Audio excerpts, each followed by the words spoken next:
a conference like this with lots of diverse themes. And I'm personally not a fan of long closing plenaries, so we're going to try and keep this fairly short and sweet. We have a very eminent panel of 4 people here who I'll introduce very briefly in a second. What we're going to do is trying to just get some inputs into what have we learnt from this conference. I'm going to ask them each to give about 5 minutes of personal reflections on what they think has come out of it, what are key insights or big issues that have come up, things that they think are new or valuable in any way, either specifics on issues or the conference more generally. We'll open, after they've talked, we'll open up to the floor. If you have anything to add, you're very welcome to then do that. And then finally, we'll have a few minutes at the end saying, well, so what next? Are there particular research gaps that have appeared, become very apparent during our discussions today, things we really don't know but we should know? Are there actions we should be taking to follow up from this conference? So that's what we're hoping to do. I think you will probably recognize our panelists after 3 days of engagement with them. Lindiwe Sibanda of FANRPAN, Pinstrup-Andersen of Cornell and with UNU-WIDER as well. The third person is not Sam Moyo, who really unfortunately couldn't be with us after all this week. But Kojo Amanor of the Institute of African Studies at Ghana is stepping in for Sam. And then Ruth Oniango from Kenya, who you'll know from her contributions to the week so far. And we're going to ask Kojo to go first and just give us his reflections on what he thinks has, what have we learnt in the last 3 days.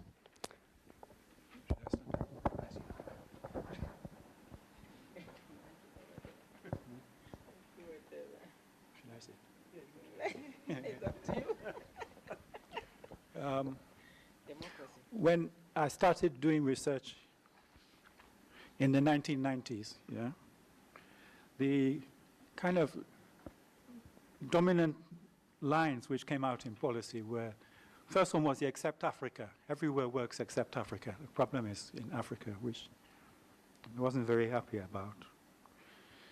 Then the second one was participation versus top-down, And then we were kind of both in natural resource management and forestry. And that one also, the participation didn't really work because the resources we were dealing with were really valuable. They weren't just small community resources, and it was much more beyond community participation, so it didn't really work. And then the third kind of framework was Robert Bates' problems with policy processes in Africa, which, since this was a time when globalization was beginning to emerge, and there were lots of dynamic things happening in the agricultural sector, which we didn't really understand what was happening, this also didn't seem to be satisfactory.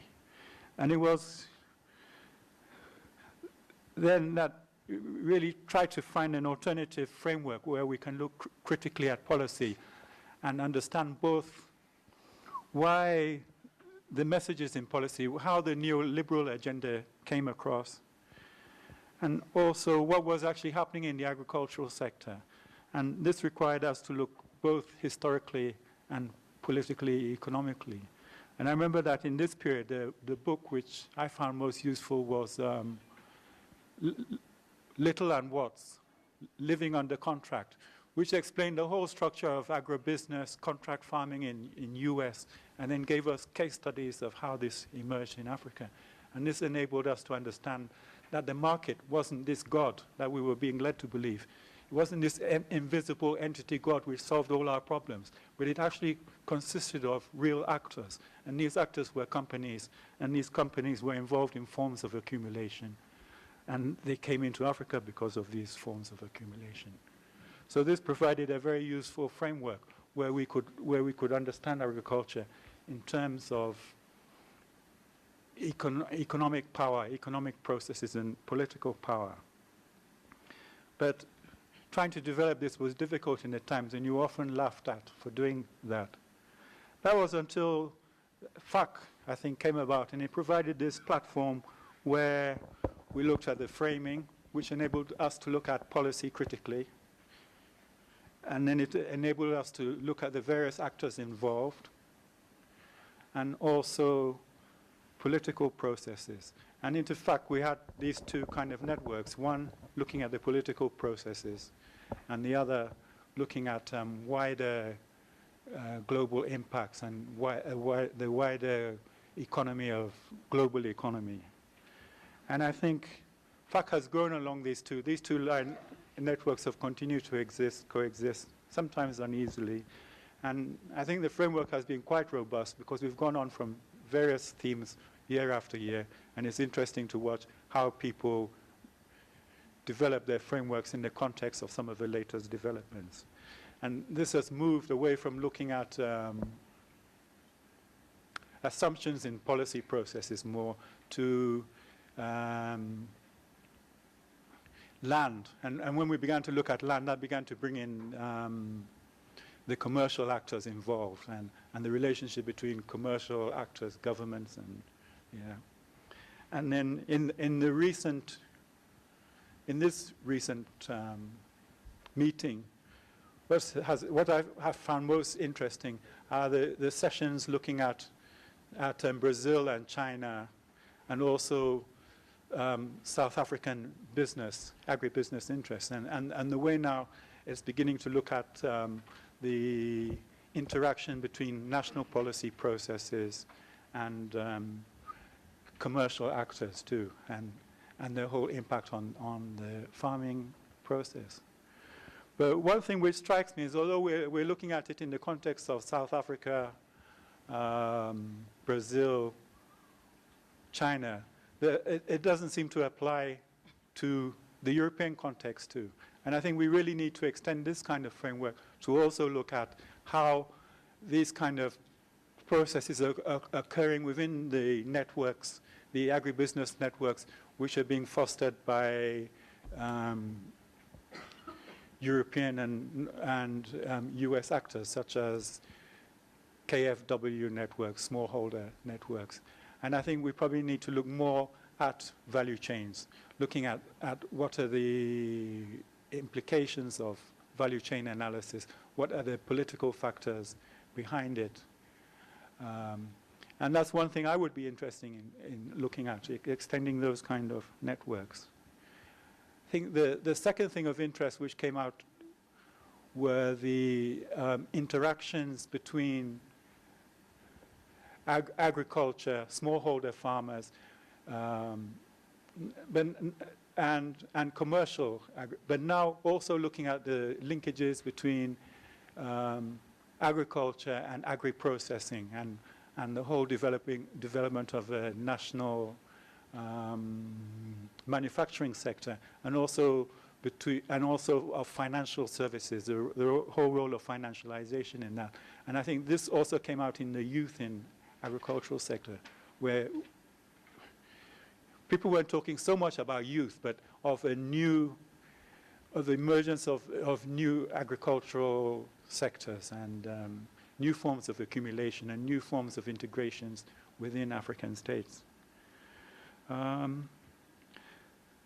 think in terms of social differentiation, we haven't really looked much at that, and that hasn't really come out, and specifically in relation to gender and youth too. I think that is an important thing we need to develop, how these new developments affect different stratas of the rural population.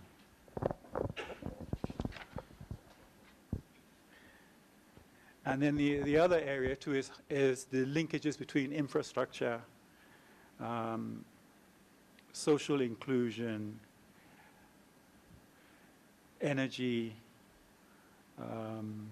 investments too, which also come out in the China, the Brazil, the South African studies, but also studies looking at new forms of national integration. So I think this is an important area to build upon, the relationships between these sectors and investments. Yeah. I think my time is up. Thanks, Kojo. We have two academic perspectives on the panel. If I can ask Per to give us his thoughts next. Thank you.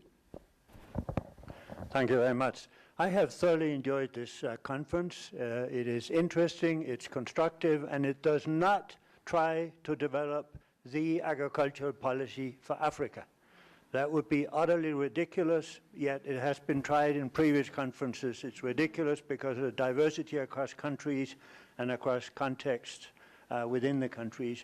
What I think this conference has done is to provide a platform for the exchange of knowledge, of experience, of evidence across countries, which is exactly what I think we need, so that we can learn from the experience and evidence across countries and pick what would work in a particular country. In the few minutes I have, I'd like to make 3 points of general relevance to many African countries as I see it, reflecting on what has been said during the last 3 days. First, in many of the presentations and the debate, I detect a movement towards a stronger duality in many African countries, agriculture with an emphasis on larger commercial farms. I'm puzzled by that because most of the evidence that I'm familiar with show that there is virtually no scale economies on African farms, particularly not on farms that produce food.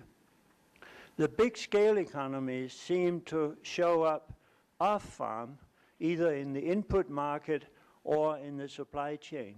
So it seems to me that rather than focusing on making the primary producing unit larger, governments should be focusing on sorting out the problems in rural infrastructure, in the markets, in the institutions, the kinds of things that are making it very difficult for smallholder farmers to do what they would like to do in order to escape poverty, to produce more food, and to deal with their nutrition problems.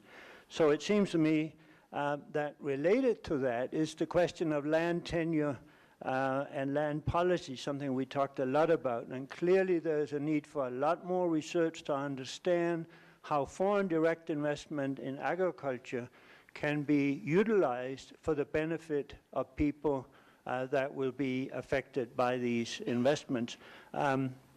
The more I listen to the discussion about foreign direct investment, including what some call land grabbing and the direct foreign investment in agriculture, whatever you want to call it, the more I get a feeling I'm trying to catch a black cat in a dark room blindfolded. And I think the reason is that that it's so context specific and we really don't have the kind of knowledge we need to advise policymakers as to how they should proceed. My second point has to do with the discussion of public versus private investment, and I think that is a false dichotomy. I think we can all agree, I hope we can all agree, that without the appropriate public goods in place, the private investment just won't happen.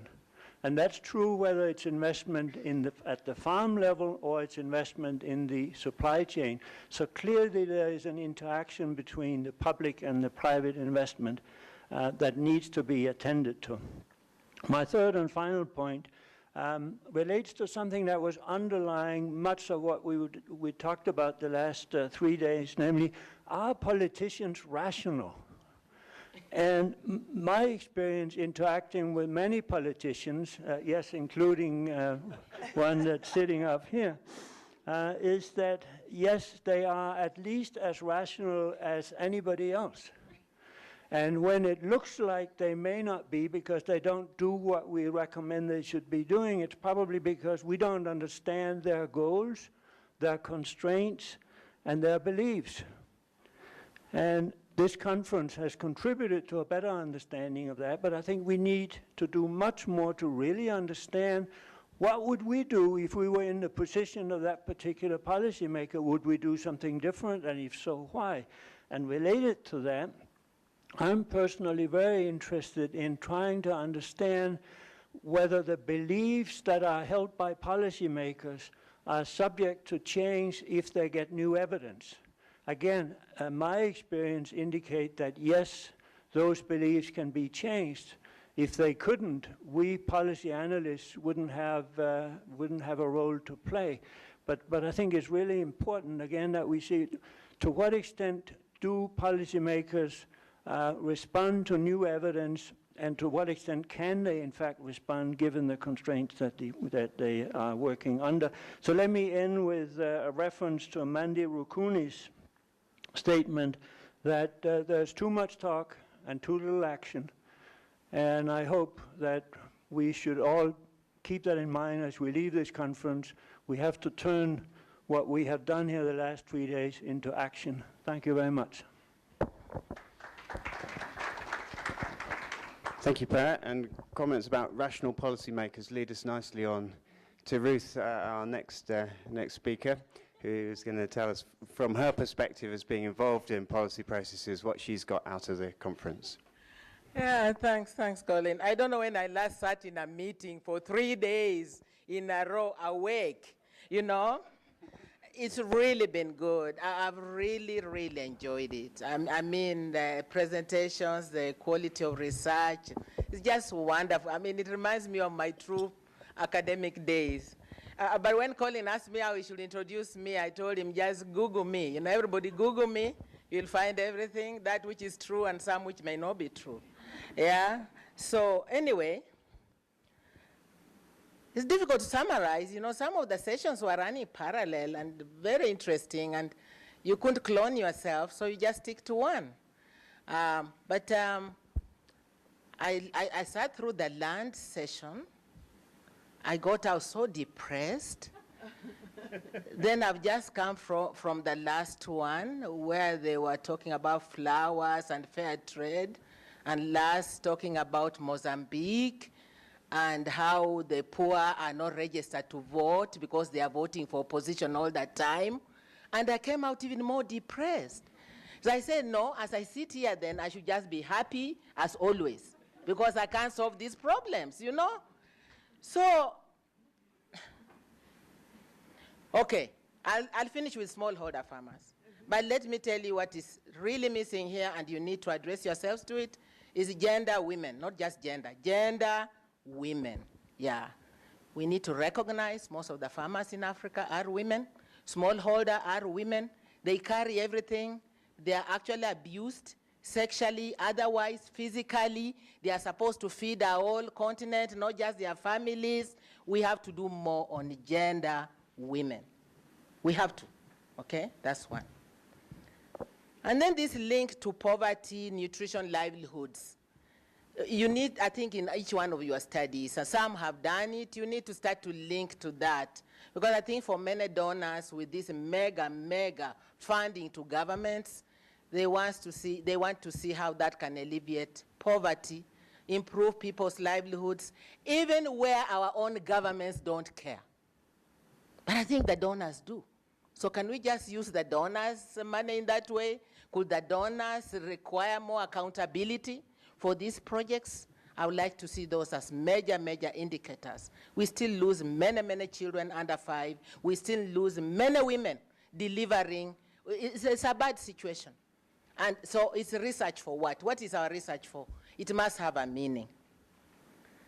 And then, I felt civil society, we didn't do it good justice.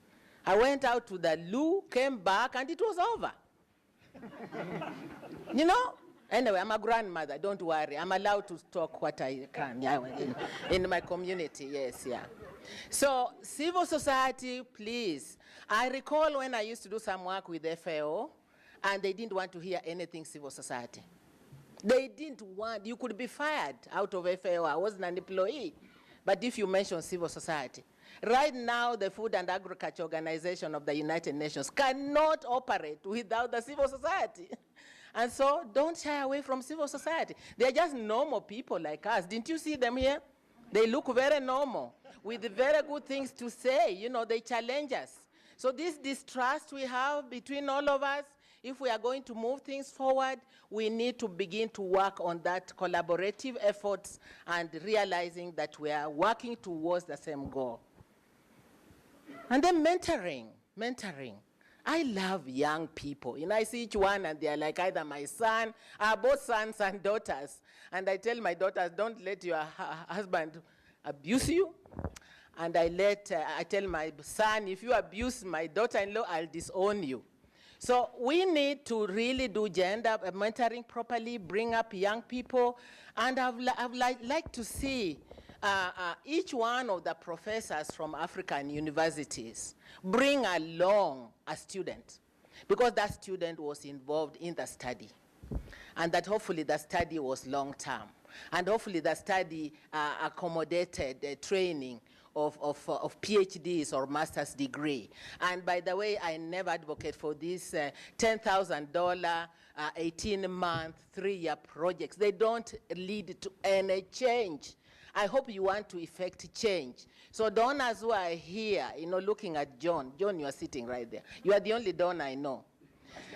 We need longer-term partnerships and longer-term funding, really. And you know we need it. Yeah, you know we need it. Even NEPAD said African-led, African what? They still need funding.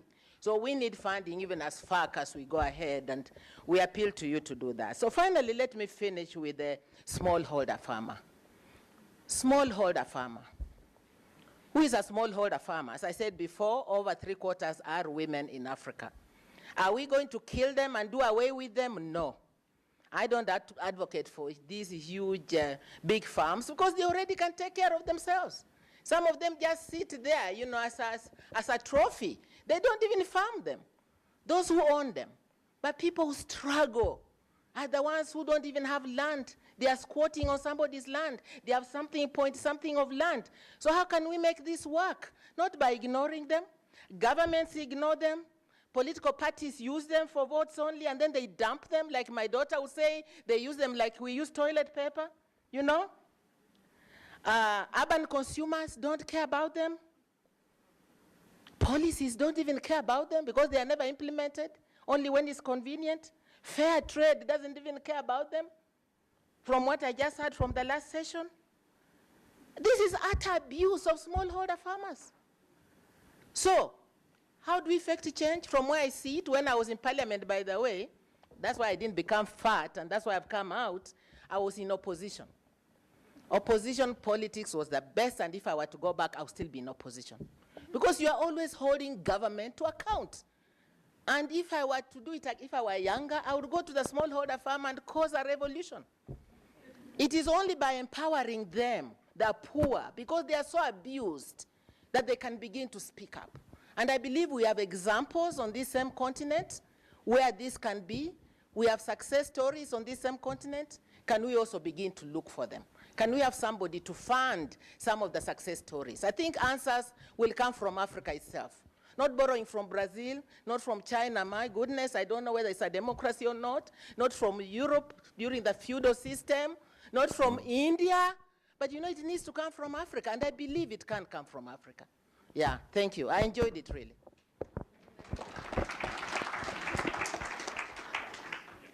Thank you, Ruth.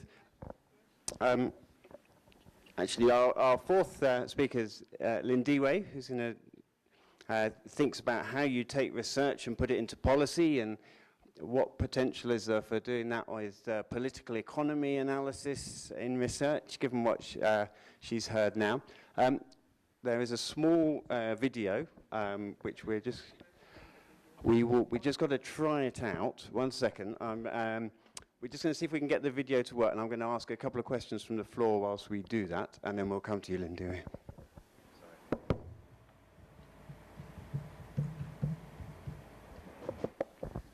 So yeah, just whilst we check that the video might work. We said we'd take some views from the floor, so although we haven't had all 4 panellists yet, has anyone got other things that they think have been big themes of the conference that have been really valuable, or things that they've learned, things that they'll take away from the conference that they're willing to just sort of add to the general discussion, general contribution of taking stock of what have we learned from this conference? Yeah, Meta.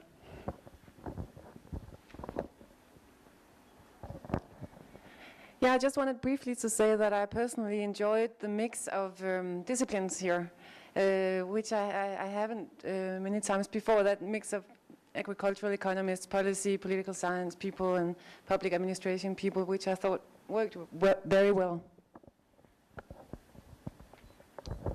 Thank you. Charles? Yeah, thank you, Colin. Really, personally, I feel that this workshop went beyond my personal expectations before I came here. I think the topics that were chosen for discussions were very relevant to this region and Africa as a whole, and also the selection of the resource personnel was right to the point, excellent. I never really expected that there could be such a gathering of very professionally qualified people. And yet, the issue of ag policy reforms continues to elude us. There must be a fundamental problem. I think we have the necessary brains available in Africa, and also those who would like to assist us, but year in, year out, we continue to have problems with changing ag policy issues in Africa. This is why I think we are lagging behind in terms of uptake of innovations, of technologies in this continent of ours. One thing that I really, Colin and colleagues, that maybe for future workshop of this kind, I really would like you, and if you can't do it, maybe use some of us to make sure that we have people with hands-on attending meetings of this kind. For instance, I would have loved to have saving maybe 4 or 5 permanent secretaries with us in here. Maybe 2 or 3 ministers of agriculture or ministers of finance. Just for an hour or 2, maybe just one day instead of 3 days, just to be with us so that we have proper interactive discussions with them. Because now it's like we are talking to ourselves, the converted. But the right person who should have been there should have been the Minister of Agriculture in front of us. Otherwise, I commend you for a job very well done. Thank you. Thank you, Charles. John, did you want to say something? Was that? Yeah? I think we're allowed fact people to talk, don't we? Yeah. Thank you, Colin. First of all, thank you all for all your tremendous contributions. It's been one of my favorite Future Agriculture's conferences.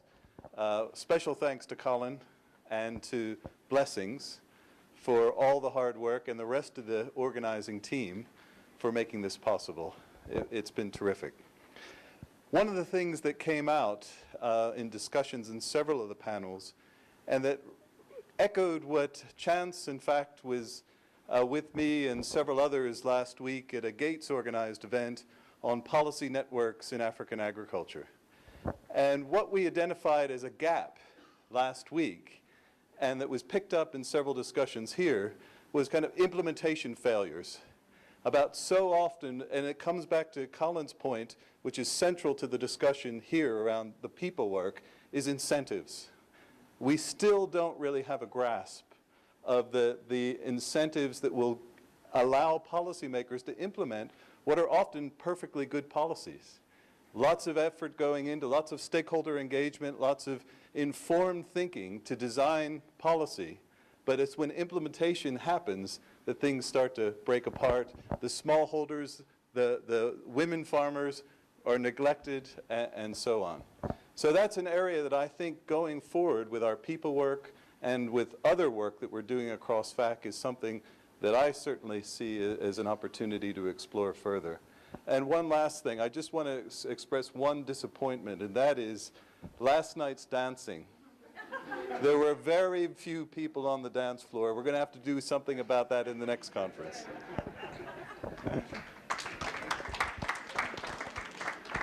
All right, thank you, John. I will give chance for a couple more people in a minute just to say if there's something, some issue that's come up or something we've learned. But I think we're going to try the video and then give Lindiwe her go.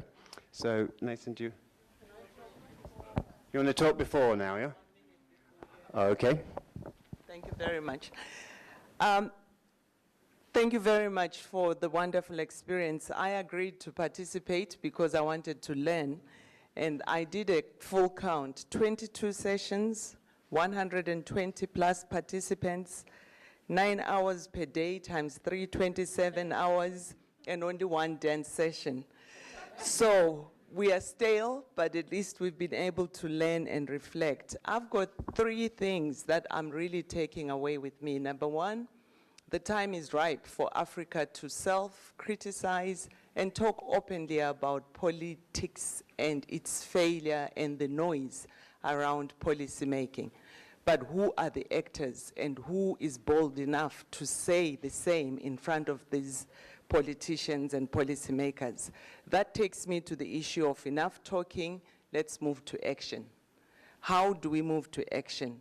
Number 1, I felt that really, in as much as we have the experiences at country level, we've got what we call the regional economic communities. Can we hold them to account? Can we operationalize our regionalization strategy by grouping up all these lessons we've picked up from Malawi, from Mozambique, South Africa, and take them to SADC?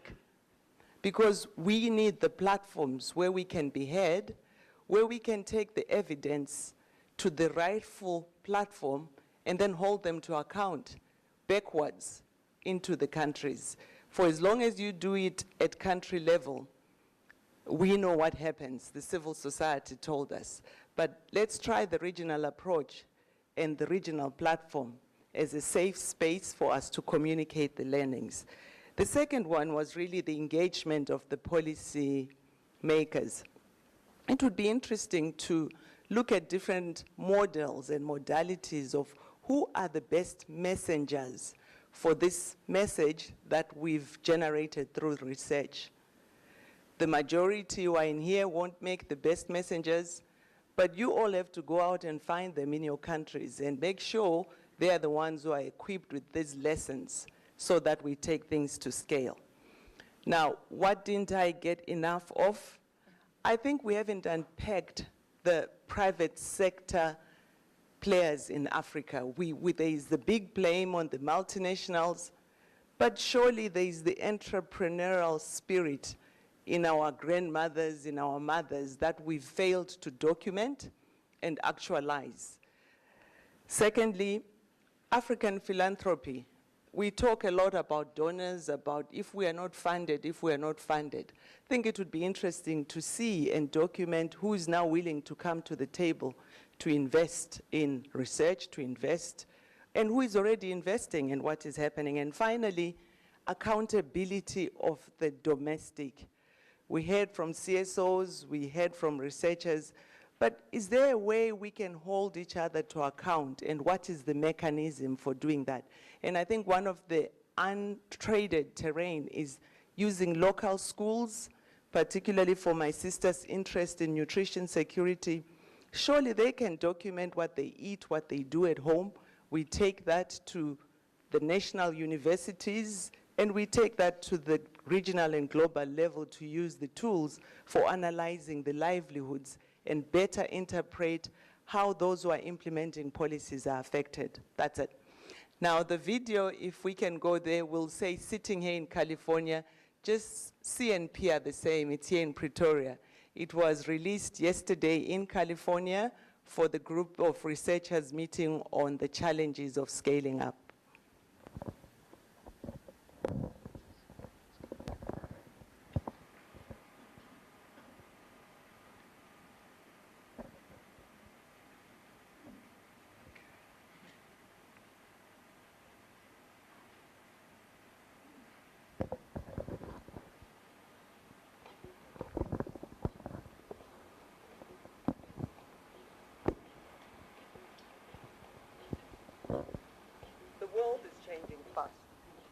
Don't know how we are going to produce enough food to feed 9 billion people. We cannot destroy the environment.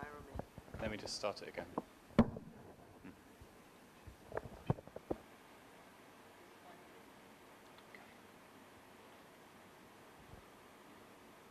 For our political economy.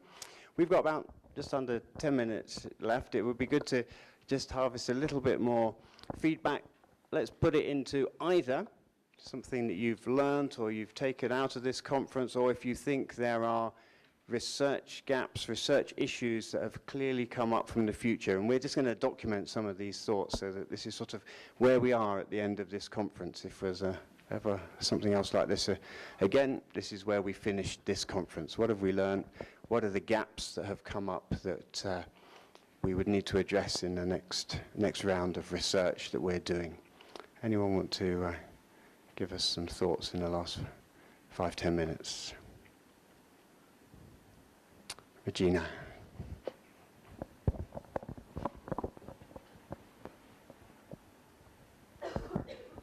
I think that was really a great conference and lots of opportunities to learn from each other and many different perspectives. I see one opportunity that might be explored even more in the future.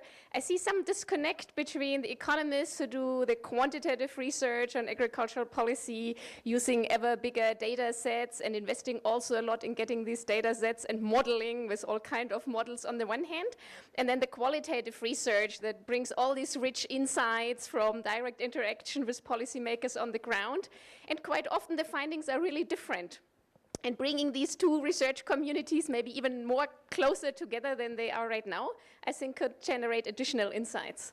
But I think that was also into this direction, this conference, and I think it was really great conference, and thanks to the organizers. Thanks, Regina. I was hoping somebody would say something about methodology. That's great. Any other thoughts on either things you've taken out or gaps? Yeah.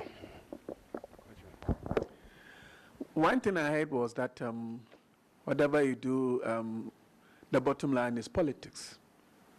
But how can we use our research to influence the political process? How can researchers, policy analysts, make sure that the politicians are doing the right things? How can we bring them on their toes to make sure that they do the right things? And the bottom line is giving them the evidence upon which they can make their decisions. And it's not easy, but we need to find ways and means to approach the politicians with the evidence. You show them that when you do this, these are the consequences. So make a better choice. I think we need to do that. We don't have to frighten them. We don't have to leave them alone. Sometimes they are too lonely. They have a short-term objective, but how do we make sure that even within the short term that they have, we produce the evidence within which they can make decisions? Thanks, Kojo. I think there's some very real issues about how we take this sort of information to policymakers. It's easier to see how you take it to civil society and donors sometimes. So that's very good. Any other reflections or gaps, things we need to do next? Yeah.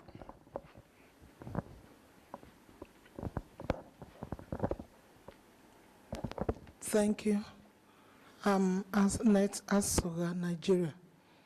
I want to say that having listened to all our contributions, our comments and everything, I want to believe that we have a lot done in Africa. A lot has been done by way of research, but most of our works are not in the limelight. They are still hidden. So I believe that there could be collaboration, a better collaboration between the research arm, the civil society, and policymakers, whereby the civil society will be the engine arm that will bring out, they will have to work closely with the researchers and then bring out some of these solutions that are hidden. If we do nothing about it, nobody is coming from outside this continent to help Africa. Africa must be ready to work. I believe other continents did something at a time, transformative, that made them to be where they are today. enough of, having sympathy for ourselves. We must move. We must charge ourselves and get up and walk. It's not just like one of the resource persons said, it's time to do something. It's time for action. Like now in Nigeria, the government is looking into how to promote production of cassava by including 20% cassava in bread flour, in flour used for bread. And this is making people now go back to farm. Farmers are being encouraged. There's a transformational agenda to encourage the farmers to produce more, not just cassava, but so many other, depending on what grows better in your area. So, but these are out of research work. It's the researcher that made the government to know that you can use cassava to produce bread. So I believe we have a lot we can tap from the research work so far done. Thank you. Thanks, Annette. I think Annette's a director in Ministry of Agriculture in Niger Delta region. Yeah. Okay.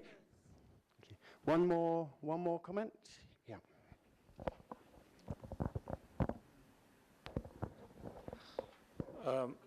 There was a question asked in the beginning, probably the second day, that where is the evidence where research or science have led to significant policy changes?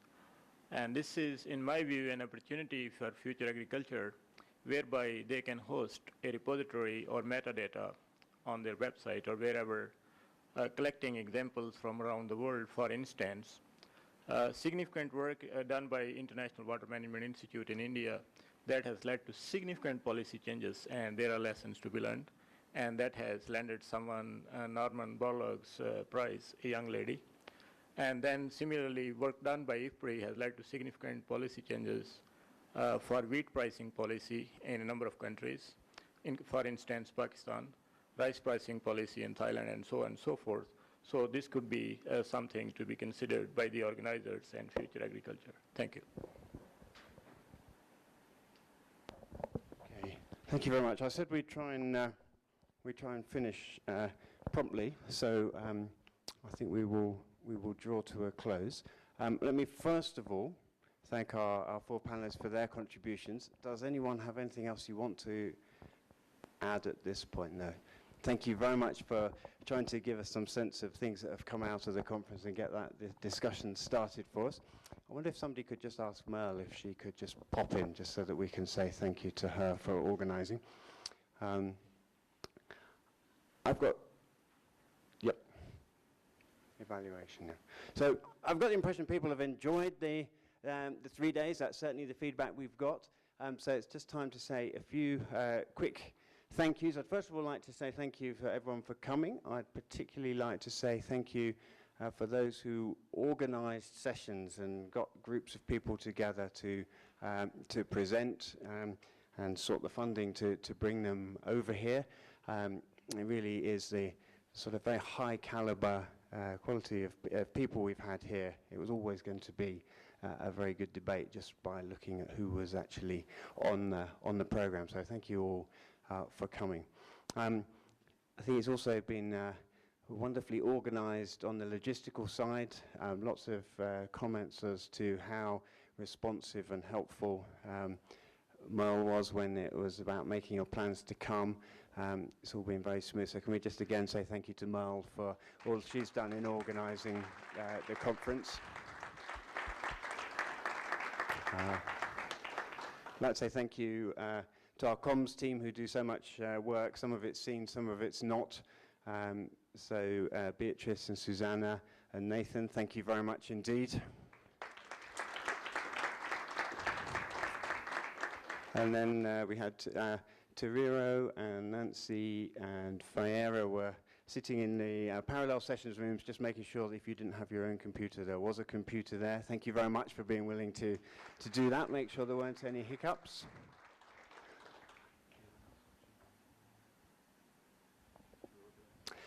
And finally, just thank you again to my fellow members of the organising committee for all they've done to make this conference a success. So thank you all. I hope you travel safely. We look forward to continuous interactions and taking on all the things that we've been discussing and presenting over the last 3 days. Thank you very much.